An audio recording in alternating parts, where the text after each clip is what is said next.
আমি রাইডার ভাই আছি আপনাদের সাথে। আজকে অন্য জায়গায় একটি অর্ডার নিয়ে যাইবে।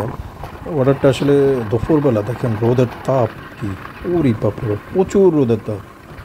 মানে আমরা যে প্রবাসীরা কতটা রোদের মধ্যে ডেলিভারি দিই কল্পনার বাইরে, কল্পনা করতে পারবেন না। এটা দুপুরবেলা আপনি এটা আপনি এখন রোদের তাপমাত্রা একবারে মিনিমাম 45 থেকে 48, কল্পনা করতে পারবেন?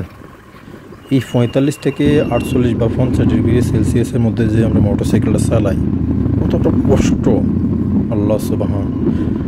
আপনি যে এই সময় এই দুপুরবেলা যারা মোটরসাইকেল চালায় আরব আমিরাতে যারা আছে, যারা ডেলিভারির কাজ করে, তারা বলতে পারবে আসলে এই সময় এই দুপুরবেলা যে গরম, যে হাওয়াটা আছে না, এই হাওয়াটা যে কত গরম, যে বাতাসটা, এই বাতাসটা যে কত গরম, কত তাপ, মানে কল্পনার বাইরে। আমি হেলমেটটা গ্লাসেরটা যদি খুলে যদি চালাই আছে না, আমি মনে হয় 2 মিনিটও চালাইতে পারি না, কারণ মুখের মধ্যে আপনার গরম ইয়াটা লাগে। এত কষ্ট, এত রোদে, এত গরমের তাপ। তো এখন আমি অর্ডারটা নিয়ে যাইতেছি একটা গ্রামের পরিবেশের ভিতরে। আসলে আমাদের এই কষ্টগুলো আসলে আমাদের দেশের অনেক মানুষই বোঝে না, বিশেষ করে পরিবারের মানুষগুলা। তারা কল্পনাও করতে পারে না আমরা কতটা কষ্টে প্রবাসের মধ্যে কাজ করি, বা আমরা যারা বাইরে দিনের বেলা কাজ করি। যদি তারা নিজের চোখে দেখতে পারতো, যদি তারা দেখতে পারতো আমরা কতটা গরমের মধ্যে কাজ করি, যদি নিজের চোখে দেখতে পারতো, তাহলে হয়তো তারা একটু অনুমান করতে পারতো, একটু অনুভব করতে পারতো, হ্যাঁ আমরা কতটা কষ্টে কাজ করি প্রবাসের মাটিতে। আসলে এগুলো তো বোঝার ক্ষমতা ওদের নাই। আর দেশের মানুষের মধ্যে, পরিবেশের মানুষের মধ্যে বোঝার ক্ষমতা যাদের আছে, এই পরিবেশের লোকগুলা বোঝার ক্ষমতা আছে, প্রবাসীর কষ্টটা যারা বোঝে, আসলে তাদের কোনো কিছু করার থাকে না, তারা কিছু করতে পারে না। আমাদের মতো প্রবাসীদের জন্য তাদের হাত পাগুলা বাধা থাকে। আর যারা কষ্টগুলো বোঝে না, তারাই মূলত আমাদের মতো প্রবাসীর উপর বেশি জুলুম করে, বেশি অন্যায় করে, বেশি হক মেরে খায়, যারা এই কষ্টগুলো বোঝে না। এবং অনেকের মধ্যে আছে যারা বোঝেও কিন্তু তারপরেও অনেক জুলুম করে।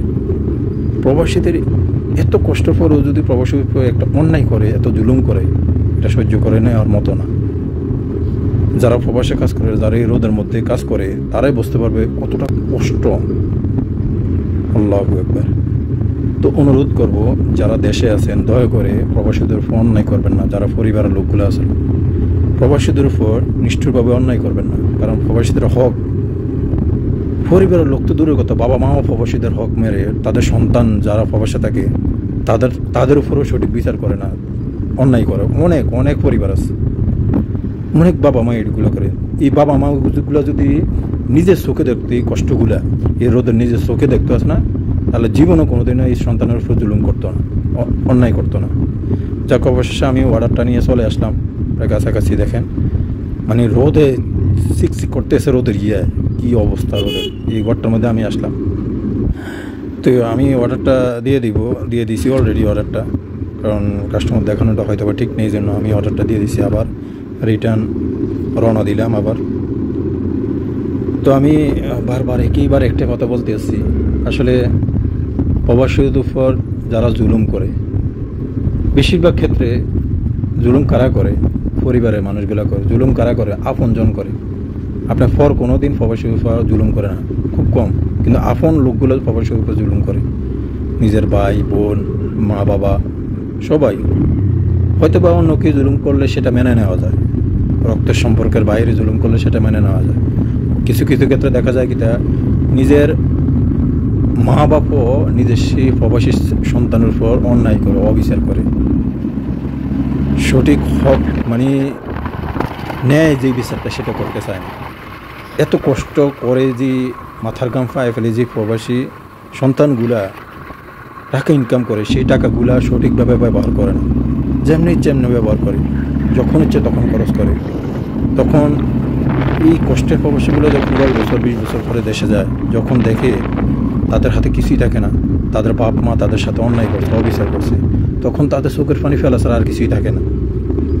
তখন কি বলবে? না পারে বাপ মারা কিছু বলতে, না পারে নিজে এটা সহ্য করে নিতে, তখন শুধু তার চোখের পানি ফেলা ছাড়া আর কোনো কারণ। তাই সকল বাপ মার কাছে অনুরোধ করবো, দয়া করে যাদের সন্তানগুলো প্রবাসে আছে অন্তত তাদের উপর জুলুম করবেন না।